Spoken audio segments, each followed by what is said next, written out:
प्रेम से बोलिए शंकर भगवान की जय, गौरा मैया की जय, ज्योतियाहन बाबा की जय, ज्योतिया मैया की जय।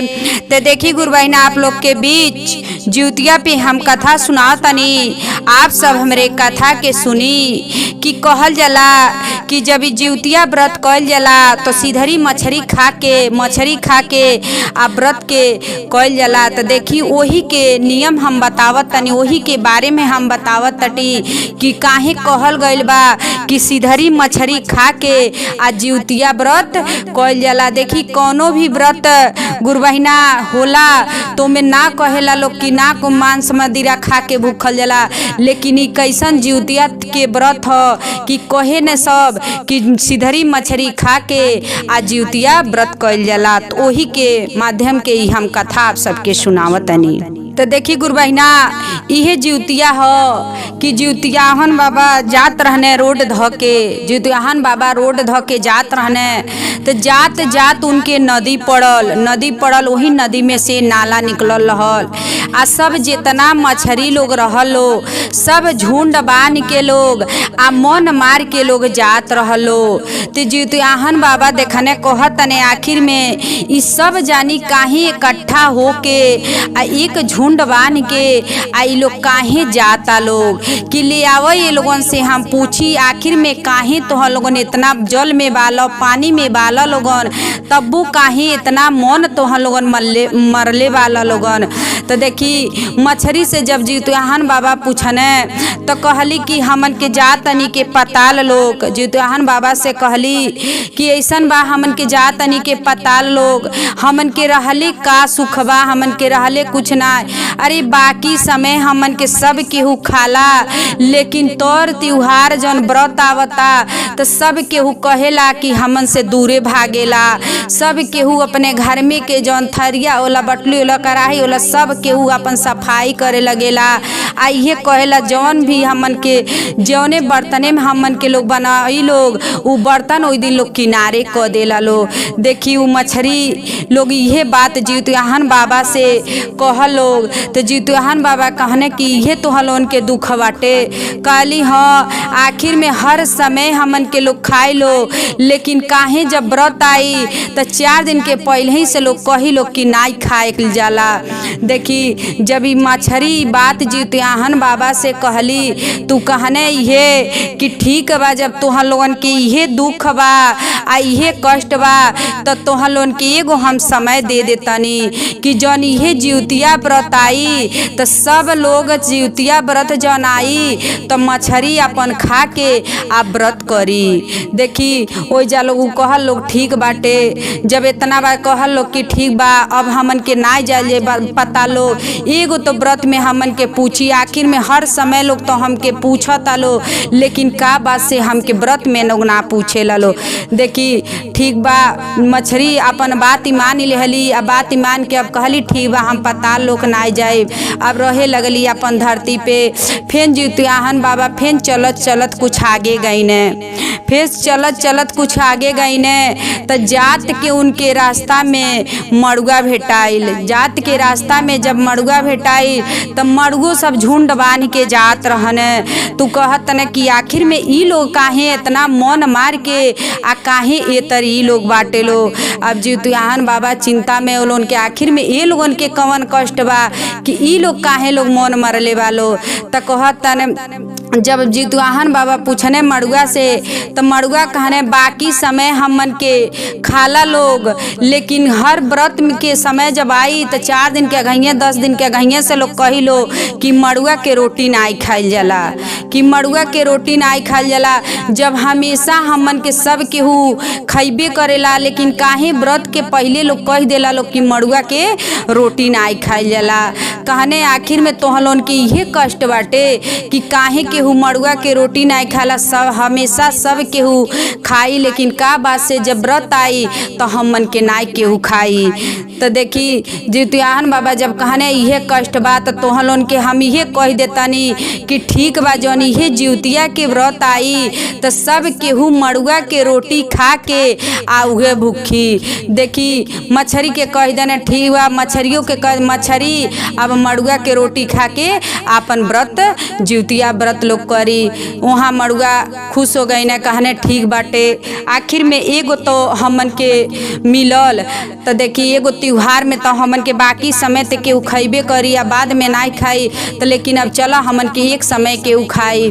फिर ऐसे वहाँ मड़ुआ से भेंट भइल जितियाहन बाबा से। फिर चलत चलत कुछ आगे गई ने, चलत चलत जब कुछ आगे गई ने तो जब आगे जाता ने तो देखी नोनिया के साग मिलता, लोनिया के साग तो उहो बाटे, उहो पेड़वा बाटे तो उहो मुरझाइल बाटे। आ मन मार के सब जानी लोग वही जगिरल वालों कह वो लोगन से पूछल ई लोग काहे आखिर में मन सब जानी काहे लोगन मार के तर बाटे लोगन। इहो सोचे लगन कहने ले आव हे मन जितियाहन बाबा कहने ले आव लोगन से पूछा तनी नौनिया के साग से। अब पूछने कहली कि लोग कि हर समय तो हमन के सब केहू बना के तो खैबे करेला, लेकिन काहे व्रत के समय हमन के साग केहू नाई बना के खाला। कहेला लोग नाई खाइल जाला, कहेला लोग कि नाई खाइल जाला, और नौनिया के साग हमेशा सब केहू खाला। यही बात के हमन के कष्ट बा कि बाकी समय ते केहू खाला लेकिन और समय काहे नाई खाला। तो देखी कहने जितियाहन बाबा कि यही से तोहन लोन पताल लोग जातला। कहली हाँ हमन के पताल लोग चल जाई तो फिर हमन के धरती पे रहल नहीं जाई, आ जब धरती पे रहल नहीं जाई तो हमन के केहू कब्बो पूछी ना। कहने जितियाहन बाबा यही बात से तोहन लोगन के कष्ट बा। कहली हाँ हमन के यही बात से कष्ट बा। कहने ठीक बाटे, चल तोहन के साग बना के तोहन लोगन के आ जितिया व्रत खा के आ उहे जितिया व्रत करी लो। तोहाँ जितियाहन बाबा कहने कि मछरी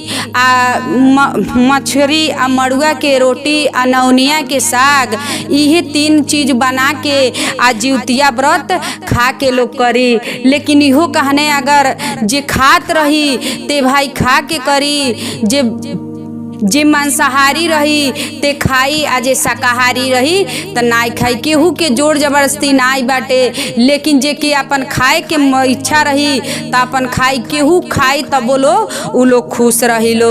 देखी तीनों जानी से आज जितियाहन बाबा जात रहने, तीनों जानी से भेंट मुलाकात भइल। जब तीनों जानी से भेंट मुलाकात हो गईल ती सिधरी मछरी कहली कि आज तो हमन के चल गलती, अब तो हमन के चल गलती के पता लो। जब हमन के पता लोग चल गलती तो हमन के धरती पर रहल नहीं रहती, और जब धरती पर रहल नहीं रहती तो हमन के कबो केहू पौले नहीं रहत। लेकिन जितियाहन बाबा से भेंट हो गई तुहे हमन के एगो बना देनी कि चल जब हमेशा सब केहू खाई तो एक समय एगो त्योहार तो हम के हम बना देतानी कि जितिया व्रत जब करी केहू तो सिधरी मछरी आपन खा के करी। आइहर यार मड़ुआ भी कहत लोग कि हमनों के आज पता लोग चल गई रहती, लेकिन जितियाहन बाबा मिल गई ने तो हमन के धरती पे अब बानी के। आइहर नौनिया के सागो अपने में बातचीत तीनों जानी अपने में भेंट मुलाकात लोग कई लोग कह लोग कि चलो का करे के बा। बाकी समय तो हमन के केहू पूछेला, लेकिन एक समय तो बाकी समय तो लोग खाई लो, लेकिन तौर त्योहारे के अघई से लोग खाई लोग ना, 4 दिन के अघई से कोई लोग घर में आई ना।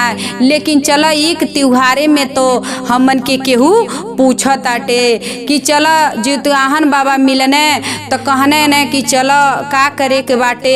आ जब जितिया व्रत जे करी ते तोहन लोगन के खा के आ तब जाके अपन जितिया व्रत करी। लेकिन वही जा कहने कि ठीक बा, जे मांसाहारी रही ते खाई, आ जे शाकाहारी रही ते नाई खाई, केहू के जोड़ जबरदस्ती नाई बाटे। तो देखी गुरु बहिना यही से ही बनल बाटे कि सिधरी मछरी आ मड़ुआ के रोटी आ नौनिया के साग साग खा के अपन व्रत के जन जिउतिया व्रत बात आपन करी लोग। तो इहे जिउतियाहन बाबा इहे सिधरी मछरी के से इहे वरदान देले बाने। तो यही से कहल जाला कि जब व्रत जिउतिया व्रत में सिधरी मछरी खा के आपन लोग व्रत आपन लोग करी लोग। जिउतियाहन बाबा की जय।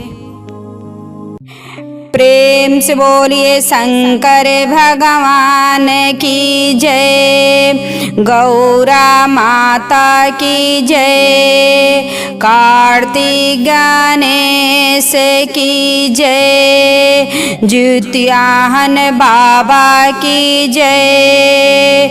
हर हर महादेव।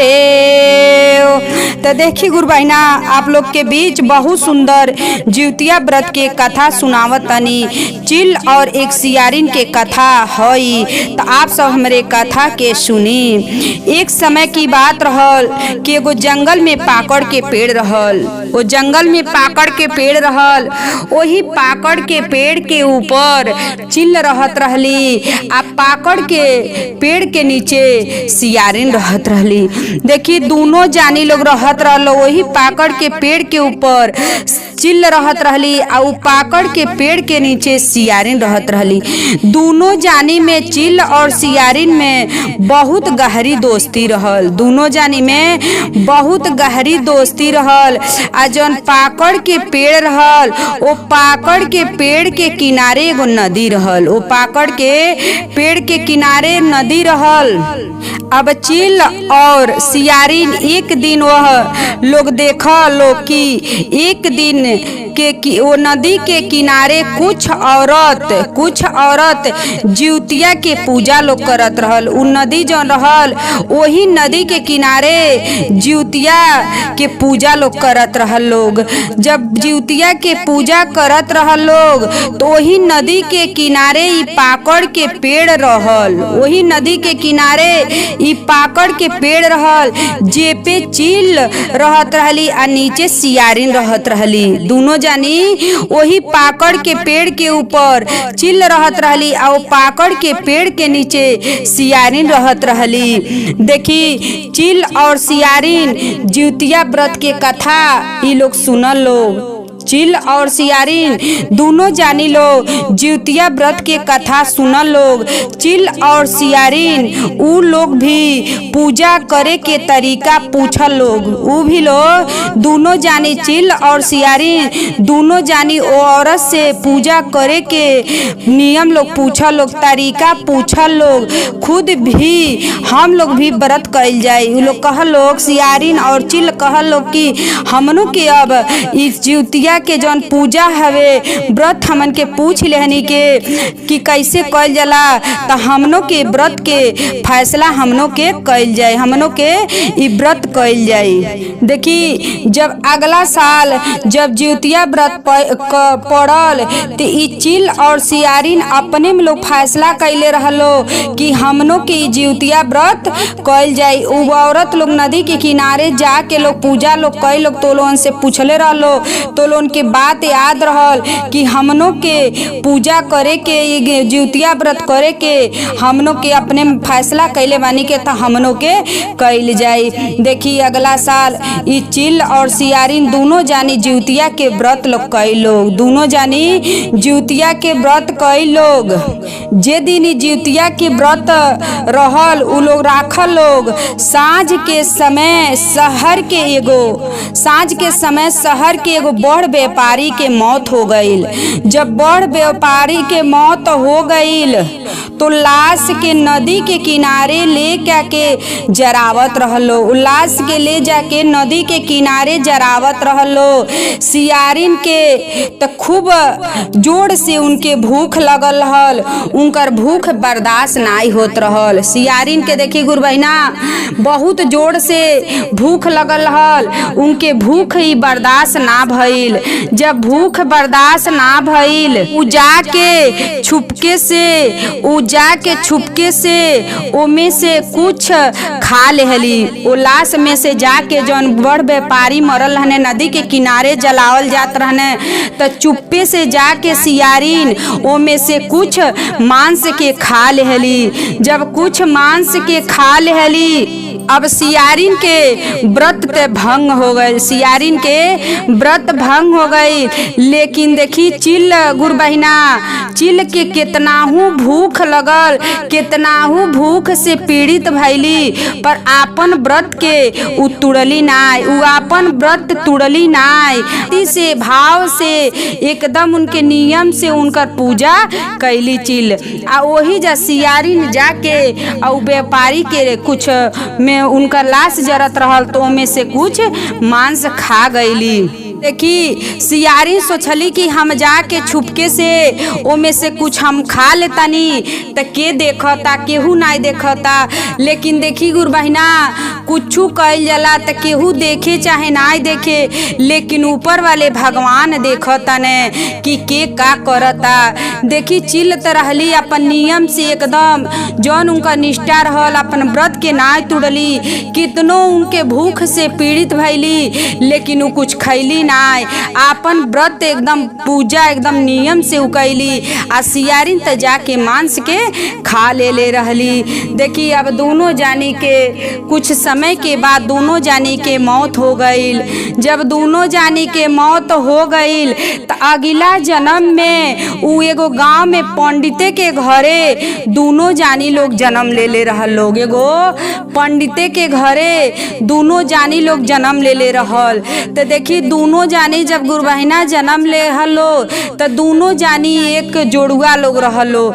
तो जौन बढ़ रहली तो बढ़ जौन उनके रहली चिल देखी बढ़ उनके कोख से बनली पंडित के घरे। आ जौन सियारी रहली तू छोट ब्राह्मण के घरे छोट बनली। तो देखी चिल के जब बेटी के जन्म लेहली उनके घरे तो उनकर नाम धराइल सिलावती। आ जौन सियारी रहली उनकर नाम धराइल कपूरावती।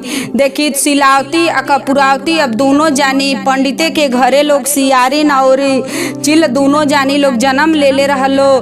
तो दोनों जानी के नाम चिल जौन रहली तो उनकर सिलावती नाम धराइल, आ जौन सियारी रहली उनकर कपूरावती नाम धराइल। सिलावती के देखी पंडित अब धीरे धीरे लोग सियान हो गईलो। तब पंडित कहने अब शादी कैल बेटिन के जरूरी बाटे। देखी गई ने शादी खोजे तो सिलावती के जब विवाह कैने तो उनकरे स्वामी के नाम रहल बुधिसेन, उनकरे स्वामी के नाम रहल बुधिसेन। आ जौन कपूरावती रहली उनकरे स्वामी के नाम रहल मालकेतु। दोनों जानी के उनकरे स्वामी के नाम रहल बुधिसेन आ कपूरावती के स्वामी के नाम रहल मालकेतु। देखी दोनों जानी के शादी हो गई, दोनों जानी के स्वामी के नाम इहे रहल। लेकिन देखी सिलावती जौन रहली तो सिलावती के तनी शादी कैने तू देखी केहू जान के अपने बेटी के चाहे शादी करेला तो बढ़िया घर दुआर देख के शादी करेला। तो देखी पंडित जौन ब्राह्मण के घरे लोग जन्म ले रहलो तू ब्राह्मण गरीब रहने। तो सिलावती के देखी शादी कैने तो उनकर घर तनी गरीबता में मिलल, उनकर घर गरीब मिलल। आ जौन कपूरावती के शादी भइल तो इनकरे घरे धन दौलत सब कुछ रहल। देखी धन दौलत सब कुछ रहल। आ जब सब कुछ रहल तो देखी इनकरे जब दोनों जानी अपने ससुराल लोग चल गइल वालो तो सिलावती के जो लइके हो तने तो लइके इनकरे जीवित रहतने, तो लइके इनकर जिंदा रहतने। आ जौन कपूरावती वाली इनकर जितना लइके हो तने तो धरती गिरत ही इनकर लइके मर जातने, इनकर लइके मर जातने। आ देखी अब भगवान जितवाहन के कृपा से सिलावती के सातों बेटा भईने। लेकिन कपूरावती के जवन भी बच्चा होत रहने तवन जन्म लेते ही मर जात रहने। सिलावती के बेटा लोग राजा के दरबार में काम करत रहलो। सिलावती के बेटा जाके राजा के दरबार में काम करत रहलो। करत रहलो त करे लागल लोग त कपूरावती के मन में बहुत कहल जाला बहुत गुस्सा पैदा होत रहल। उनके देख ही ना जात रहल कि कैसे शिलावती के सातों बेटा पैदा भइने तो सातों बेटा उनकर जीवित बाने, हमार काहे जितना बेटा पैदा भइने तो ना मर जातने। कपूरावती के मन में इहे चलता। कपूरावती राजा से कहली कि शिलावती के सातों बेटन के मूड़ी काट देवे बा, सातों बेटन के मूड़ी काट देवे बा। राजा कहने ठीक बा। राजा कहने आखिर में कहने कि जितना कपूरावती कहली जितना हम बात के कहतनी हमरे बात के करी। देखी अब सातों बेटन के मूड़ी उ का कइने काट देहने। सातों बेटन के मूड़ी शिलावती के जौन सातों बेटा बाने सातों जानी के मूड़ी काट देहने। अब सातों जानी के मूड़ी जब काट देहने अब का कइने एगो नया बर्तन में ओके रखवा के लाल कपड़ा से ढाक के शिलावती के घरे भेजवा देहने। जब मूड़ी काट देहने तो के नया बर्तन में देखी गुरबहिना ओके रखी के आ उनके का कइने शिलावती के घरे आ भेजवा देहने। लेकिन भगवान ज्योतिवाहन के कृपा से ई बात पहले से ही पता चल गई रहल। उ मिट्टी से का कैली जब उनके पता चल गई रहल तू मिट्टी से सातों मूड़ी बना ली, सातों जानी के मूड़ी बनौली आ सातों के मूड़ी बनौली आ ओहनी के धड़ के जोड़ के आ ओके का कैली ओपे अमृत छिड़क देहली। जब उ मिट्टी के धड़ बना के आ ओमे जोड़ देली, मिट्टी के मूड़ी बनौली और धड़ में जोड़ देली आ जोड़ के का कैली शिलावती अमृत ओपे छिड़क देहली। जब अमृत छिड़क देहली तो ऐसे ही सातों बेटा फिर से उनकर जिंदा हो गई ने। सातों बेटा उनकर फिर से जिंदा हो गई ने आ घरे बैठल। आ देखी सातों बेटा जब गुरबहिना जिंदा हो गई ने तू घरे लौट आई ने। जब रानी कपूरावती के भेजल बर्तन शिलावती खोलली तो ओमे से 7 गो फल रहे। ओमे जब शिलावती जब कपूरावती जौन बर्तन भेजली तो के खोलली तो ओमे 7 गो खूब सुंदर सुंदर फल रहल। जब कपूरावती के ये खबर ना मिलल कि कुछ गलत भइल बा तो उ खुद शिलावती के घर गईली। जब उनके कुछ पता ना मिलल देखी गुरबहिना कि कैसे अभइन ले तो शिलावती के घरे कुछ पता ना चलल तो खुद के ई गईली कपूरावती शिलावती के घरे गईली। जब शिलावती के घरे गईली तो वहाँ आपन सातों भांजे लोग को देखकर भतीजा के देख के चकित शिलावती के सातों बेटा तो जिंदा बने। अब देखी उ चकित हो गईली कैसे इनकर सातों बेटा जिंदा हो गए ने। मन में सोचत तली कि सातों जानी के तो हम तो मूड़ी कटवा देले रहनी पछवा देले रहनी लेकिन कैसे ये लोग जिंदा हो गए बालो। बाद में वो बहुत पछतात रहली। अब उनके कपूरावती के देखी अब पछतावा होखे लगल। अब वो अपन बहिन शिलावती से सब बात दिहली बताई, सब बात बता देहली। भगवान ज्योतिवाहन के कृपा से शिलावती के अपन पिछला जन्म के बात याद रहल। शिलावती के पिछला जन्म के बात याद रहल कि पिछला जन्म में ई का रहली आ हम का रहनी। अब शिलावती का कैली शिलावती अपना बहिन के कपूरावती के लेके वही पाकड़ के पेड़ के नीचे गईली। जब उनके सब बात याद रहल तो का कैली शिलावती अपने कपूरावती बहिन के लेके आ वही पाकड़ के पेड़ के लगे गईली। आ लगे जाके आ सब बात दिहली बताई, सब बात बतौली कि देख अगला जन्म में तू रहलू सियारिन आ हम रहनी चिल, हम रहनी चिल तो हम रहत रहनी, यही पाकड़ के पेड़ के ऊपर रहत रहनी, आ पाकड़ के पेड़ के नीचे तू रहत रहलू आ दोनों जानी हमन में बहुत दोस्ती रहल। ती जौन है नदी लौकता, ते यही नदी के किनारे आके कुछ औरत लोग जिउतिया के कथा लोग कहत रहल, जिउतिया व्रत के कथा लोग कहत रहल। तो हमन के दोनों जानी बहुत ध्यान से सुननी के, आ जब सुन लेहनी के कथा जब समाप्त हो गई तो हमनियों के बहुत अच्छा लगल। तो कहनी के कि काहे हमनों के चलल जा, तो हमनों के लोगन से पूछ लेवल जा। तो हमनों के वो औरत से, वो महिला से जाके आप पूछनी के जिउतिया व्रत के बारे में, हमन के नियम पूछनी के, तो हमन के बतावलो। जब हमन के बतावलो तो हमनों के अगला साल के जौन जिउतिया के है व्रत आयल हल, तो जिउतिया व्रत हमनों के कैनी के। तो अपने में हमन के फैसला कैले रहनी कि हमनों के अब जिउतिया व्रत कैल जाए, जिउतियाहन बाबा के व्रत हमनों के कैल जाए। तो हमहू तूहू कैलू आ हमहू कैनी जिउतिया व्रत के।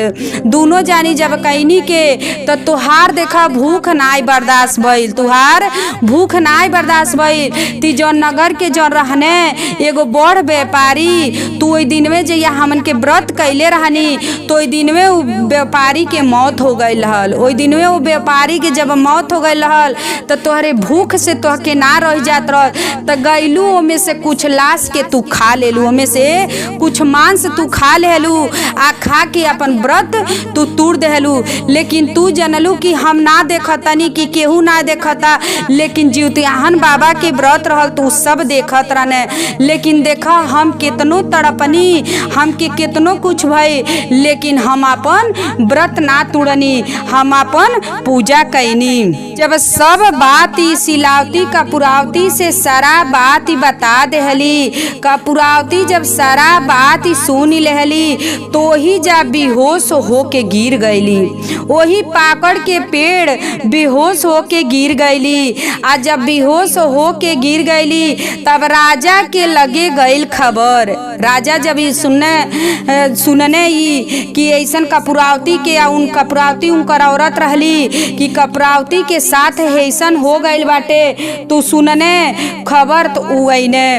तो जब उगैने तो अब सोचने अब हम का करी, तू हो सारा बात जान गई ने। अब का कहने, वही पेड़ के नीचे कपुरावती के पाकड़ के जौन पेड़ रहल तो वही के नीचे ले जाके सारा बात बतौली। तो राजा का कहने, वही पाकड़ के पेड़ के नीचे कपुरावती के दास संस्कार वही पाकड़ के नीचे कई देहने। देखी वही पाकड़ के नीचे जब उनकर दास संस्कार हो गई तब तो देखी वो गलती कैले रहली, तो गलती के फल उनके मिलल। तो देख यही से कहल जाला गुरु बहिना कि जवन भी अगर हम काम करतनी, जवन भी पूजा करतनी, जौन व्रत करतनी, तो नियम से करी। ई ना सोची कि हम है गलती कर देतनी केहू ना देखता, लेकिन हम जेकर व्रत करतनी उ तो देखता कि के व्रत सही करता, के नियम से करता, के बिना नियम के करता। तो देखी गुरु बहिना ऐसन गलती आप सब कभी ना करी। तो वही जा राजा कहने कि हे जिउतियाहन बाबा, जैसे सिलावती के बच्चा के रक्षा कैनी वैसे ही सबका के बच्चा के रक्षा करब, सबकर बच्चा के रक्षा करब। जैसे सिलावती के बच्चा के रक्षा आप करतनी वैसे सब गुरु बहिना सब जानी के बच्चन के आप रक्षा करब। जिउतियाहन बाबा की जय।